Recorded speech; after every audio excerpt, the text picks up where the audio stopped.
नमस्कार दोस्तों, welcome back. आज हम लोग देखने जा रहे हैं 9th स्टैंडर्ड संस्कृत का एक इम्पोर्टेंट चैप्टर दैट इज मनसा स्वच्छता। मनसा स्वच्छता का मीनिंग क्या होता है? उसका मीनिंग होता है मन की स्वच्छता। हम लोग नहाते हैं, शॉवर लेते हैं, तो हमारे शरीर की स्वच्छता तो हो जाती है, बट मन की स्वच्छता क्या होती है, वो कैसे होता है, वो आज हम लोग देखने वाले हैं इस चैप्टर के थ्रू। चैप्टर शुरू करने से पहले फर्स्ट ऑफ ऑल हम लोग देखेंगे कि प्रस्तावना क्या है, यानी कि बैकग्राउंड क्या है इसका, सो दैट आपको एक बेसिक आइडिया मिल जाएगी कि चैप्टर किसके बारे में है। तो यहाँ पे आपको दिखाई दे रहा है श्यामची आई। जो भी जिन्होंने भी मराठी में ये बुक पढ़ा होगा उनको आइडिया रहेगी कि श्यामची आई करके एक बुक है। साने गुरुजी उसके ऑथर है, जिनका पूरा नाम है पांडुरंग सदाशिव साने। ओके, सो बेसिकली ये जो बुक है उन्होंने लिखा है, जिसके अंदर मराठी में है पहली बात तो, अस्मिन् पुस्तके तस्य आत्मकथन पराः कथाः सन्ति। और इस पुस्तक में उन्होंने उनके आत्मकथा लिखी है, मतलब एक बेसिकली बॉन्ड है उनके और उनके मदर के बीच का, उसके ऊपर ये पूरी स्टोरी है। अस्मिन् पुस्तके तस्य आत्मकथा पर कथा सन्ति, ये तो हो गया। एताः स्मरण कथाः बालकानां कृते, मतलब ये जो स्मरण कथा है वो बालकों के लिए बहुत ज्यादा इंस्पायरिंग है, उनका उनके मदर के साथ बॉन्ड अच्छा करने के लिए है। और उसी के साथ साथ संस्कारक्षम, मतलब उन्हें अच्छे संस्कार देने के लिए है। मातृ स्नेह वर्धक, मतलब ऑफ कोर्स उनके और उनके माता के बीच का बॉन्ड अच्छा करने के लिए।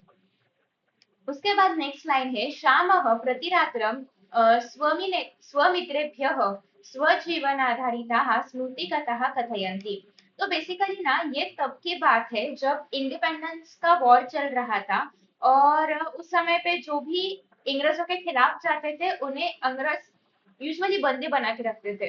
तो तब हुआ ये था कि शाम और उनके साथ जो भी और दोस्त थे उनके, वो जब कैद में थे, तो वहां पे शाम जो है उनके बारे में कथाएं सुनाए करते थे, और वो सारी कथाएं जो है वो श्यामची आई में है। तो प्रति रात्र वो क्या करते थे, अपने दोस्तों को खुद के जीवन के आधार पर, यानी कि स्व जीवन आधार पर कुछ स्मृति कथाएं सुनाते थे। संस्कृत अनुवाद द्वारा अस्य आदर्शभूतस्य पुस्तकस्य परिचयः करिताः डॉक्टर मनुषा कुलकर्णी महाभाग्या। तो हमने देखा कि साने गुरुजी इन्होंने तो ये पूरी कथा जो है वो मराठी में लिखी थी, बट उसका संस्कृत में अनुवाद किया है डॉक्टर मंजूषा कुलकर्णी इन्होंने। और तस्मात् पुस्तकात् अयम प्रसंग, और उस पुस्तक में से ये प्रसंग लिया जा चुका है। तो लेट अस सी कि प्रसंग क्या है, कथा क्या है। बहुत ही अच्छी है, तो आपको जरूर पसंद आएगी। बाल्यादेव द्विवारं स्नानं करोमि स्म अहम्। मतलब क्या, जब भी मैं अपने बचपन में था, वो अभी कहानी के लिए शुरुआत करते हैं कि बचपन में द्विवारम संख्यावाचक है यहाँ पे, यानी कि मैं 2 बार स्नान किया करता था मेरे बचपन में। शामेन कथा आरभ था। यहाँ पे जो शामेन वर्ड है वो तृतीया विभक्ति में है, लाइक देवेन। तो इस तरीके से शाम ने कथा को शुरुआत किया। द्विवारं स्नानस्य अभ्यासः उत्तमः एव। 2 बार स्नान करने का जो प्रैक्टिस है, या फिर ये जो क्या बोल सकते हैं आदत है, वो बहुत ज्यादा उत्तम है। स्नानस्य षष्ठी विभक्ति द्विवारम जो है वो संख्यावाचक है, आवृत्तिवाचक है। रात्रौ निद्रायाः पूर्वं स्नानं कुर्मः चेत् शरीरं स्वच्छं सतेजः लघुभारम् इव च भासते। जब भी हम लोग रात में सोने से पहले स्नान करते हैं तो हमारा शरीर स्वच्छ हो जाता है, सतेज हो जाता है, और हमें हल्का महसूस होता है, टेंशन फ्री महसूस होता है। इस तरीके से वो बता रहे हैं कि रात में सोने से पहले स्नान करने के बेनिफिट्स क्या है। निद्रायाः पूर्वं वयं प्रार्थनां कुर्मः, और वो ये भी बता रहे हैं कि सोने से पहले हम लोग प्रार्थना किया करते थे। एतत् भवति मनसः स्नानम्, और यही होता है मन का स्नान।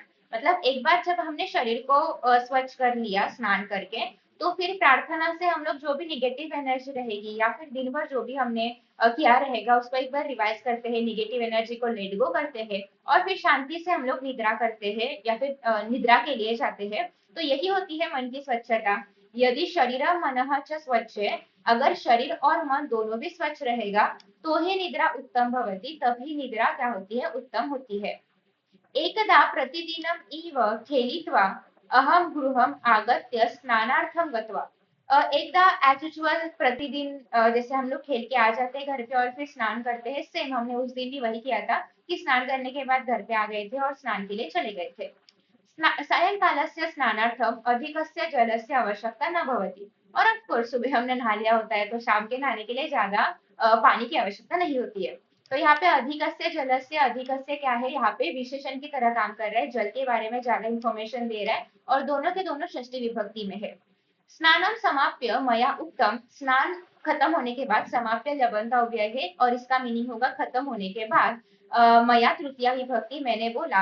अम्ब, अम्ब यानी कि माता। शुष्क में अंगम, मतलब मेरा जो शरीर गीला हो चुका है तो उसे ड्राई करना है।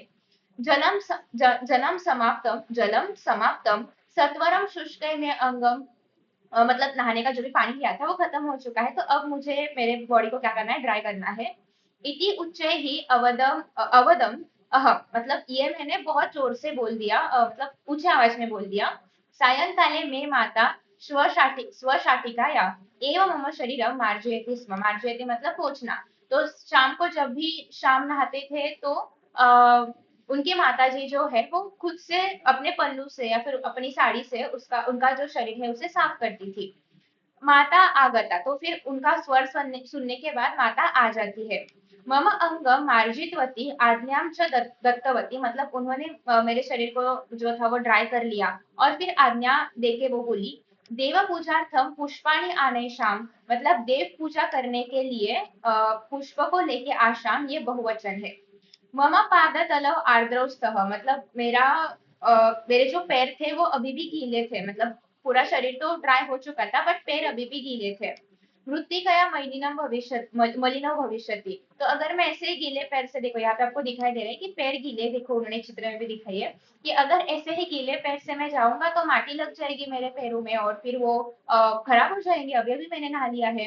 अतः मम पादतल अपि स्वच्छ करो, तो फिर तू मेरे पैरों को भी साफ कर दे, मतलब मेरे जो पैर का तल है, तलवा जिसको हम लोग कहते हैं, उसको भी साफ कर ले। इति पादतलौ आर्द्रौ स्तः तर्हि किं जातम रेषाम, अधुना केन वस्त्रेण मार्जयामि, तो फिर माता बोलती है कि ठीक है ना, मतलब पैरों के तल अगर गीले भी हो तो भी उसमें क्या ही फर्क पड़ता है, अब मैं कौन से वस्त्र से इन्हें सूखा करूं या फिर पोंछ लूं। अम्ब तव शाटिका जलम पाषाणे विस्तार है, तो फिर शाम बोलता है कि तेरी जो साड़ी है उसको इस पत्थर पे जिसके ऊपर वो खड़े हैं उसके ऊपर ऐसा फैला दे। शाम अतीव हट स्वभाव हसी, मतलब शाम तो बहुत हटी हो चुका है, तेरा स्वभाव बहुत हटी हो चुका है, मतलब वो आइडिया दे रहा है मातोश्री को कि तुम तुम्हारी साड़ी जो है उसे ऐसा फैला दो, मैं उसके ऊपर चल के आऊंगा तो फिर मेरे जो पैर है वो अपने आप सूख जाएंगे।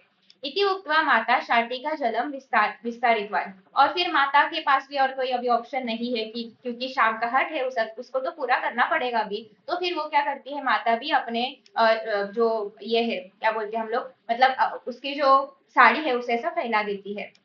और फिर अहम चरणौ दतुपरि स्थापयित्वा शुष्कौ करयित्वा निर्गतवान, और फिर शाम होता है कि मैंने अपने चरणों विद्या विभक्ति उसके ऊपर तदुपरि, मतलब उसके ऊपर स्थापयित्वा रख के शुष्कौ करित्वा, मतलब ड्राई करके मैं वहां से निकल गया। मातुः वस्त्रम आर्द्रम अभवत, किंतु इसका परिणाम ये हुआ कि माता के वस्त्र अभी गीले हो चुके थे क्योंकि ऑफ कोर्स अभी पैर वगैरह सब तो पोछ लिया उससे।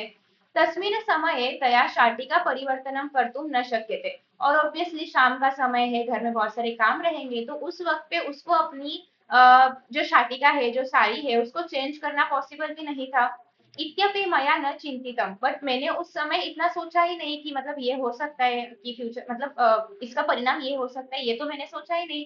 परंतु पुत्र चरणौ मलिनौ न भवेताम, पुत्रेच्छा पूर्णा भवेत एतदर्थम तया स्वशाटिका आर्द्रा कृता, किंतु पुत्र के चरण मलिन ना हो, पुत्र चरण मलिनम न भवेताम, पुत्रेच्छा पूर्णा भवे, पुत्र की इच्छा पूर्ण करने के लिए मैंने ये जो मतलब उसकी ये जो शाटिका है उसने गीली कर दी।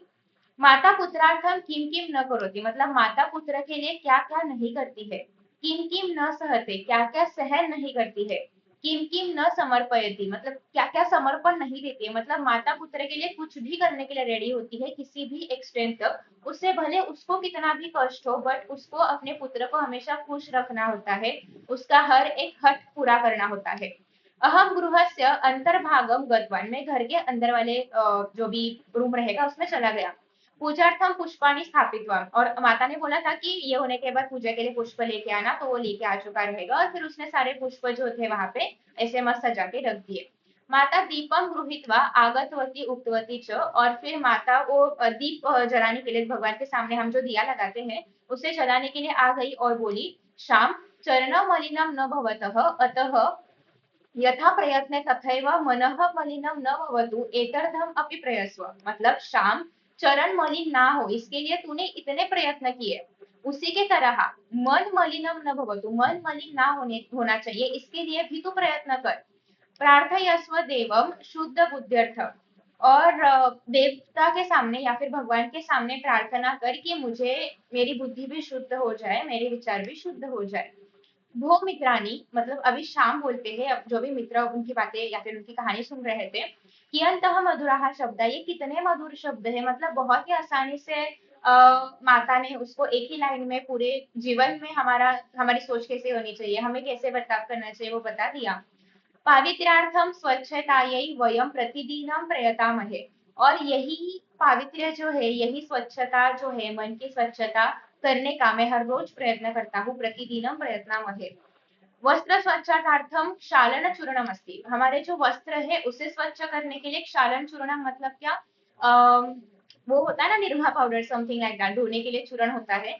शरीरार्थम चंदन फेनकानी, चंदन फेनकानी मतलब चंदन होता है, या फिर चंदन का फेस क्या बोलेंगे हम उसको, वो जो आता है ना ऊपर, क्या बोलते हैं यार, फोम, हाँ चंदन का फोम होता है उसको साफ करने के लिए, शरीर को साफ करने के लिए। शरीरम वस्त्राणी च मलिनानी न भवन्तु, इसलिए अब वस्त्र जो है या फिर शरीर जो है वो मलिन नहीं होते, उन्हें हम साफ कर सकते हैं। अतः सर्वे प्रयत्न कुर्वन्ति, तो इसके लिए हम लोग सारे प्रयत्न कर लेते हैं कि हमारे कपड़े स्वच्छ हो, हमारा वस्त्र स्वच्छ हो। अपि वयम मनसा स्वच्छता ये प्रयत्न है, बट क्या हम अपने मन को स्वच्छ रखने के लिए कोई प्रयत्न करते हैं क्या? तो ये क्वेश्चन जो है वो अपने मित्रों से पूछते हैं, और एग्जैक्टली यही क्वेश्चन आपके लिए भी है कि क्या आप भी प्रयत्न करते हो कि आपके मन के विचार शुद्ध हो, हमेशा अच्छा सोचे या फिर बुरा ना सोचे, गलत ना सोचे। जितना एक्सटेंड तक हो सके हमें अच्छी बातें सोचना चाहिए, अच्छी बातें सुनना चाहिए। तो बस यही मोरल है, इस क्वेश्चन के साथ इस स्टोरी का एंड होता है। आप भी जरूर सोचिए कि एग्जैक्टली हम हर दिन या फिर हर पल हमारे जहन में जो भी थॉट आता है, क्या वो सही होता है, क्या वो स्वच्छ होता है, या फिर भले ही कुछ गलत विचार आ भी जाए मन में, पर रात में सोने से पहले एक बार रिव्यू कर लेना कि क्या हम रोज दिन भर जो जो जो चीजें सोचते हैं वो सही होती है क्या, जो चीजें करते हैं उससे किसी को तकलीफ होती है क्या, ये जरूर सोच लेना। ये आपको एक बेटर इंसान बनाने के लिए हेल्प करेगा। और यस, इसी के साथ साथ हम इस वीडियो को खत्म कर सकते हैं। आई होप कि आपको ये सेशन बहुत अच्छा लगा होगा। Thank you so much for watching, best of luck for exams and bye bye.